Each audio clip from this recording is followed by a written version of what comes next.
कल्पना कीजिए, कुरुक्षेत्र का विशाल मैदान। चारों ओर शंखों की गूंज है, घोड़ों की हिनहिनाहट है और शस्त्रों की खनक। हवा में भारीपन है, क्योंकि इतिहास का सबसे बड़ा युद्ध छिड़ने वाला है। लेकिन इस शोर के बीच एक रथ खड़ा है, जिसके सारथी स्वयं ब्रह्मांड के स्वामी श्री कृष्ण हैं। उस रथ पर बैठा धनुर्धर अर्जुन, जिसके गांडीव की टंकार से दुश्मन कांपते थे, आज खुद कांप रहा है। उसकी आंखों में आंसू हैं, उसका गला सूख रहा है और उसके पैर लड़खड़ा रहे हैं। ये केवल अर्जुन की स्थिति नहीं है, ये आज के हर उस इंसान की स्थिति है जो जिम्मेदारियों, दुखों और असमंजस के बोझ तले दबा हुआ है। तब माधव मुस्कुराते हैं, वो मुस्कान जिसमें सांत्वना भी है और चेतावनी भी। और फिर शुरू होता है जीवन जीने की कला का वो महाकाव्य, जो केवल अर्जुन के लिए नहीं बल्कि पूरी मानवता के लिए एक संजीवनी है। चलिए उस युद्ध भूमि पर चलते हैं, जहां धर्म की परिभाषा लिखी गई थी। दोस्तों, माहौल कुछ ऐसा है कि अर्जुन शस्त्र त्याग कर रथ के पीछे बैठ गया है। उसकी आंखों में शून्य है। तब माधव उसके पास आते हैं और अत्यंत कोमल स्वर में बोलते हैं, पार्थ, तुम इस युद्ध को देखकर विचलित हो। तुम्हें लग रहा है कि यह रक्तपात, ये अपनों का खोना ही जीवन का अंत है। नहीं अर्जुन, जीवन ना तो जीत में है और ना ही हार में। जीवन तो एक कला है जिसे सीखना पड़ता है। तुम इस दुविधा में हो कि तुम्हें क्या करना चाहिए? तो चलो, मैं तुम्हें एक कथा सुनाता हूं। ये कथा एक ऐसे राजा की है जिसने सब कुछ पाकर भी सब कुछ खो दिया था, और फिर उसे समझ आया कि जीवन जीने की कला वास्तव में क्या है। बहुत समय पहले की बात है। आर्यावर्त के सुदूर उत्तर में एक अत्यंत वैभवशाली राज्य था, स्वर्णपुर। वहां के राजा थे महाराज वीरेंद्र प्रताप। वीरेंद्र प्रताप कोई साधारण राजा नहीं थे। उन्होंने अपने जीवन में 100 से अधिक युद्ध जीते थे। उनके खजाने में इतना स्वर्ण था कि 7 पीढ़ियां भी उसे समाप्त नहीं कर सकती थीं।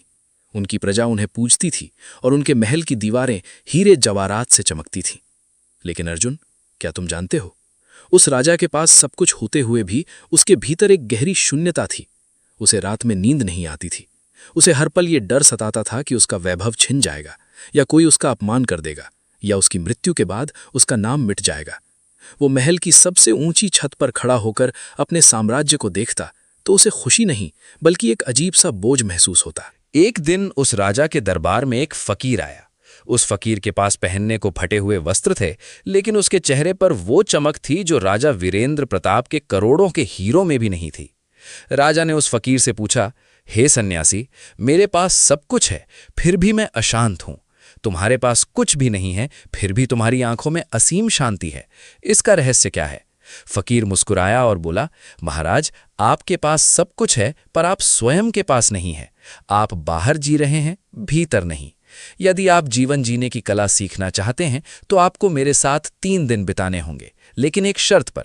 इन 3 दिनों में आप राजा नहीं बल्कि एक सामान्य सेवक बनकर रहेंगे। राजा वीरेंद्र प्रताप ने ये चुनौती स्वीकार कर ली। वो अपना मुकुट, अपने वस्त्र और अपना अहंकार महल में छोड़कर फकीर के साथ एक घने जंगल की ओर चल पड़े। पहले दिन फकीर ने राजा को एक नदी के किनारे ले जाकर खड़ा कर दिया। नदी बहुत वेग से बह रही थी। फकीर ने राजा से कहा, राजन, इस बहते हुए पानी को गौर से देखो, क्या तुम्हें इसमें कुछ दिखाई देता है? राजा ने कहा, हाँ, इसमें लहरें हैं, शोर है और पानी बड़ी तेजी से पत्थरों से टकरा रहा है। फकीर ने कहा, ठीक है, इसी तरह तुम्हारा मन है।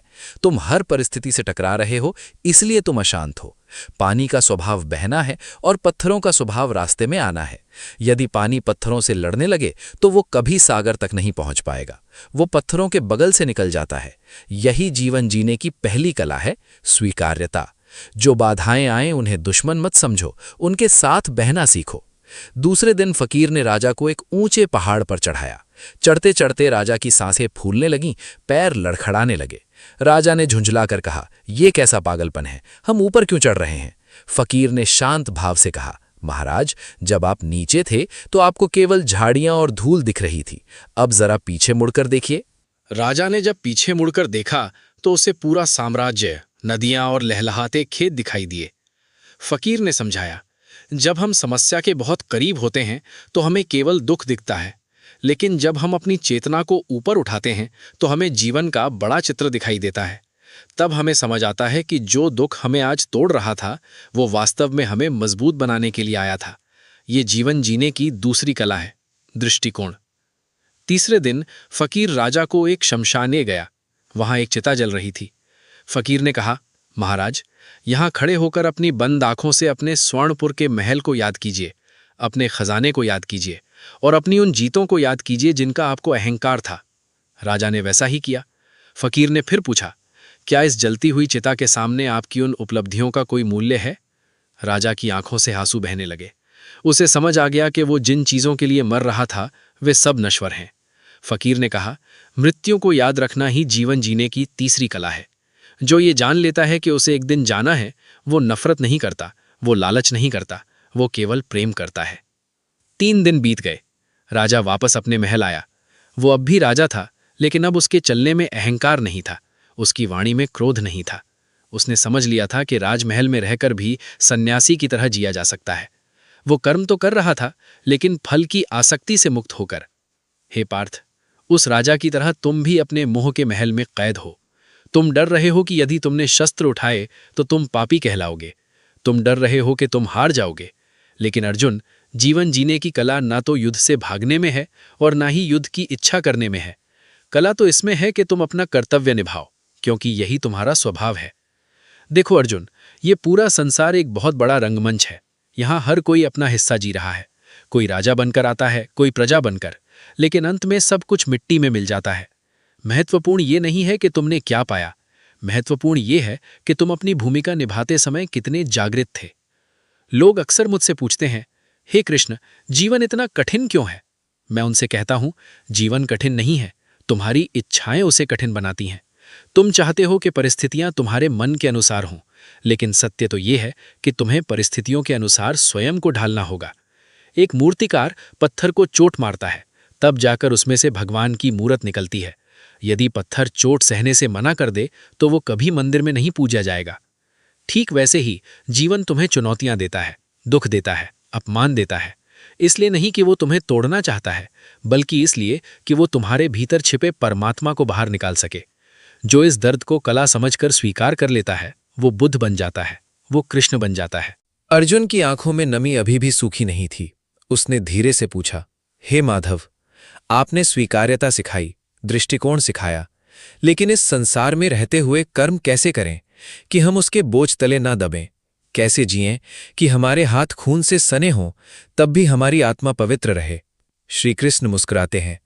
उनकी मुस्कान में पूरे ब्रह्मांड का रहस्य छिपा है। वे अर्जुन के कंधे पर हाथ रखते हैं और कहते हैं, पार्थ, तुम अभी भी मैं में फंसे हो।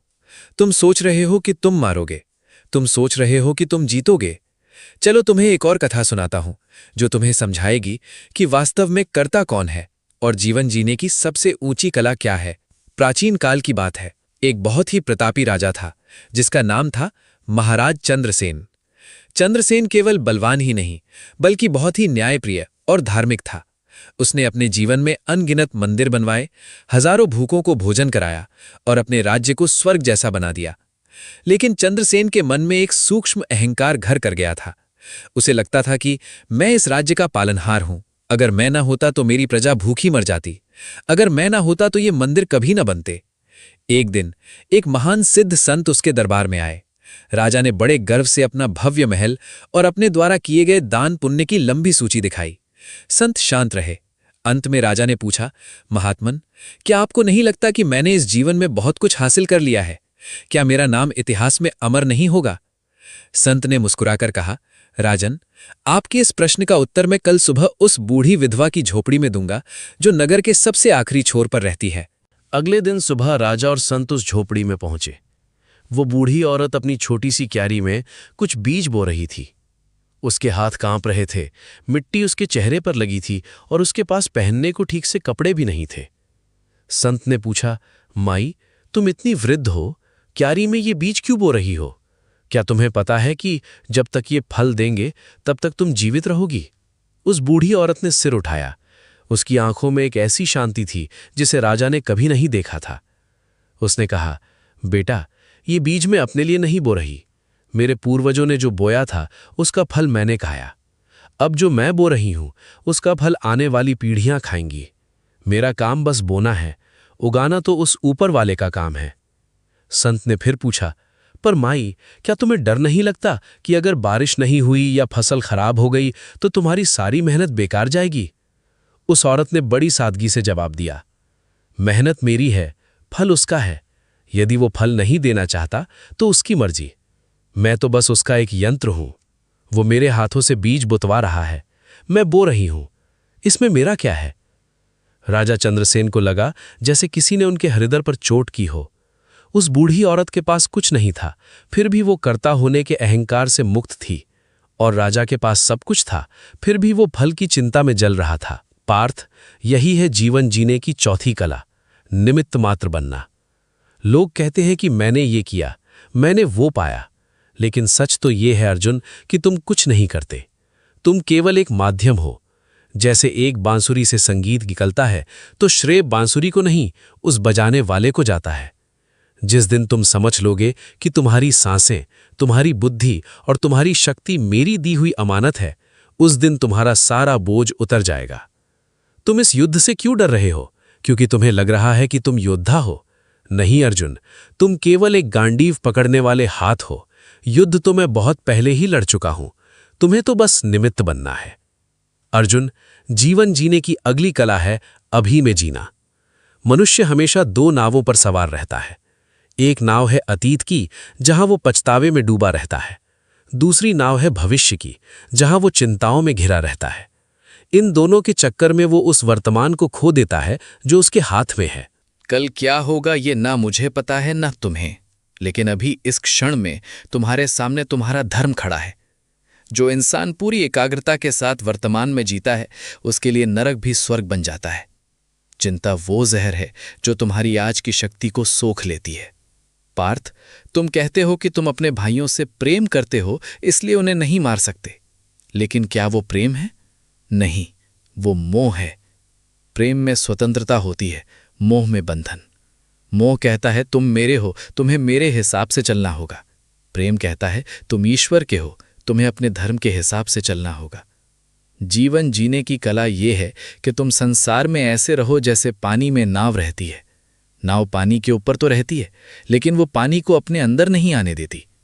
तुम भी संसार के रिश्तों में रहो, प्रेम करो, सेवा करो, लेकिन अपनी आत्मा के अंदर मोह का पानी मत भरने दो, क्योंकि जैसे ही नाव में पानी भरता है वो डूबने लगती है।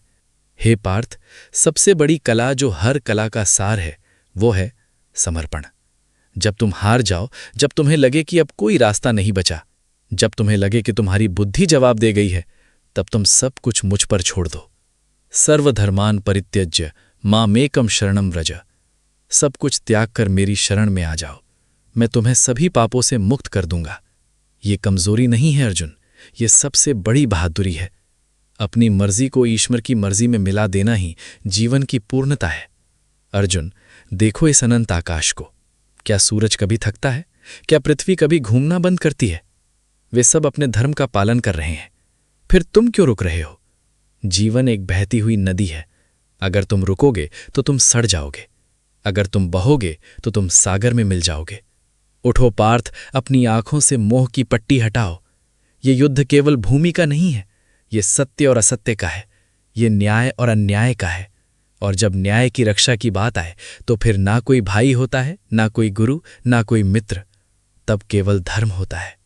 श्री कृष्ण के इन शब्दों ने अर्जुन के भीतर की बुझती हुई अग्नि को फिर से प्रज्वलित कर दिया। उसे समझ आया कि जीवन जीने की कला भागने में नहीं, बल्कि सामना करने में है। उसे समझ आया कि फल की चिंता करना ईश्वर की सत्ता पर शक करना है। अर्जुन खड़ा हुआ। उसकी आंखों में अब आंसू नहीं, बल्कि एक दिव्य संकल्प था। उसने अपना गांडीव उठाया और माधव के चरणों में शीश नवाया। उसे वो ज्ञान मिल गया था जो युगों युगों तक मानव जाति का मार्गदर्शन करेगा। याद रखिए, कृष्ण केवल अर्जुन के सारथी नहीं थे, वे आज भी आपके और मेरे जीवन के रथ के सारथी बन सकते हैं। बस जरूरत है तो अपनी लगाम उनके हाथों में